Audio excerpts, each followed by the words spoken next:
Hi dear doctors, welcome to 𝗲𝗵𝗵𝗺. I am your pediatric faculty, Dr. 𝗲𝗵𝗺𝗺, and we are discussing pediatric cardiology. The topic of discussion in this video is going to be total anomalous pulmonary venous return. So what do you mean by total anomalous pulmonary venous return?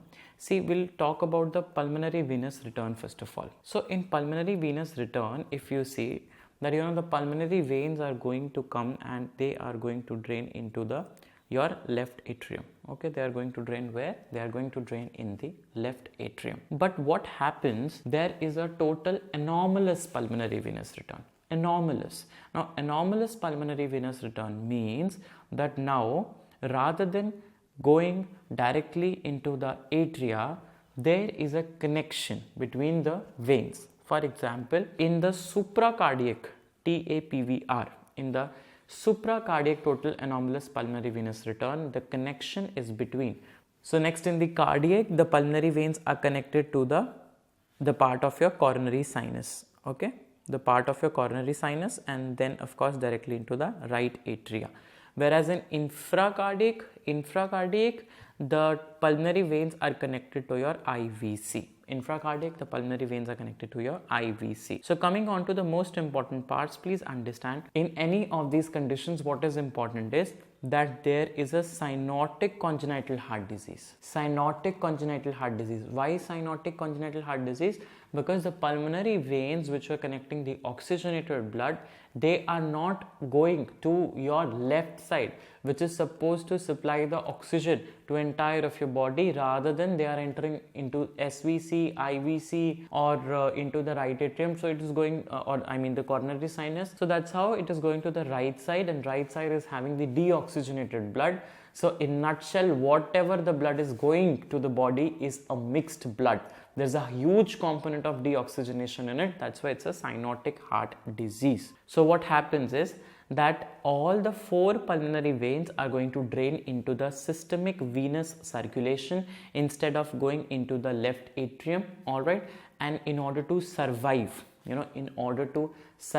we need at least ASD, VSD, PDA for the survival, so that at least some amount of oxygenated blood should come onto the left side. Okay, should come onto which side? Should come onto the left side. So what happens is then more blood is going to get accumulated here because the blood flow is going to this side. So we need at least some ASD or VSD, or even some PDA, patent ductus arteriosus, in order to see the child surviving. So anatomical types I have discussed. Supracardiac ones, that is having a pulmonary veins connected to SVC, and of course going to the right atria. And in this, what you are going to see? You are going to see Snowman sign. So please remember this SS important. S for supracardiac, S for Snowman sign on chest X-ray. Let me just try and show you about the Snowman sign. Yeah, so this is a supracardiac total anomalous pulmonary venous connection. And now I'll make a snowman for you. Let's imagine ourselves sitting in the beautiful place of Himachal Pradesh, or beautiful place of Manali, and watching this snowman. Okay, so this is how the snowman is. So this is the picture, okay, which we have to see. Now coming on to the next one, cardiac.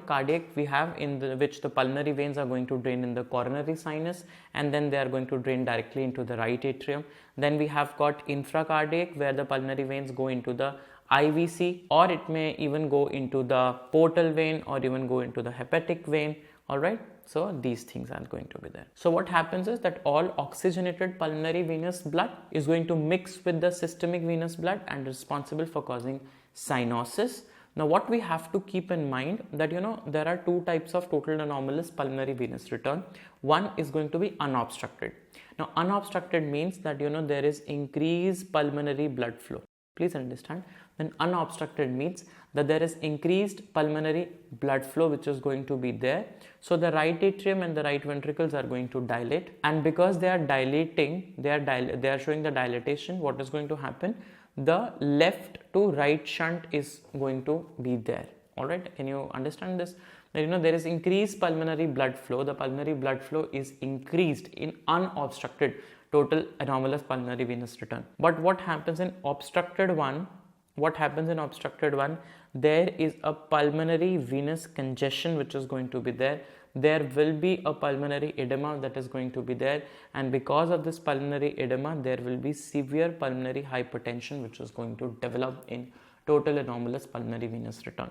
So what is happening, please understand that in unobstructed one, okay, in unobstructed one, generally there is increased supply to the right side, there is increased supply to the pulmonary blood flow, and of course the blood is going from left to right. Why left to right? Because of course everything is getting drained in the right side only, whereas in obstructed TAPVR, what happens? The pulmonary veins are going to show congestion. The pulmonary veins are actually congested, that leads to pulmonary edema, and of course the pulmonary hypertension is going to be there. So what happens in unobstructed? In unobstructed pulmonary veins, of course the pulmonary veins are not obstructed, and because the pulmonary veins are not obstructed, so the blood is getting enough amount of oxygen because there is no congestion which is happening. Okay, there is no congestion, so oxygen is good, so there will be mild cyanosis, but yes, of course the tachypnea, the failure to thrive is going to happen. There will be hepatomegaly also, that is going to happen. Whereas in obstructed case, there will be severe cyanosis because you are not getting oxygen at all, because your pulmonary veins are obstructed. There will be congestion in the lungs, okay, and that leads to, of course, the respiratory distress, tachypnea. There will be low systemic output, okay, low systemic output because the pulmonary veins are obstructed.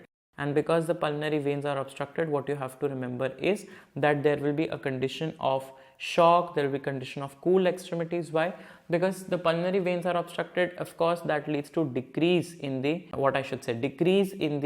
left atrial, left ventricular filling, and because there is decrease, of course there will be no blood which is going into the left side, and of course there will be no oxygen that will be no blood and no oxygen will be reaching to the tissues.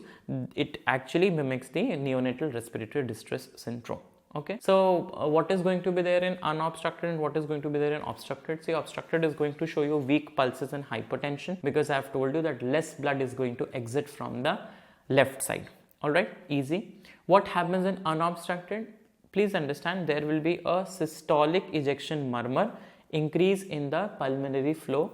At which area? Of course, the pulmonary area is going to show you systolic ejection murmur. Why? Because a lot of blood is going to the right ventricle, so a lot of blood is going to exit from the pulmonary artery during the systole. Okay, so pulmonary artery ejection is very much occurring during the systole. So what is important to understand, that there is a systolic ejection murmur because of increased pulmonary flow. There is a diastolic rumble also which will be heard. Diastolic rumble means there is a huge amount of blood which is going to go through the tricuspid valve also. And yes, of course, hepatomegaly is going to be there if it is unobstructed case. Diagnosis, yes, in order to see that, we have to do the echocardiography in order to see the anomalous drainage.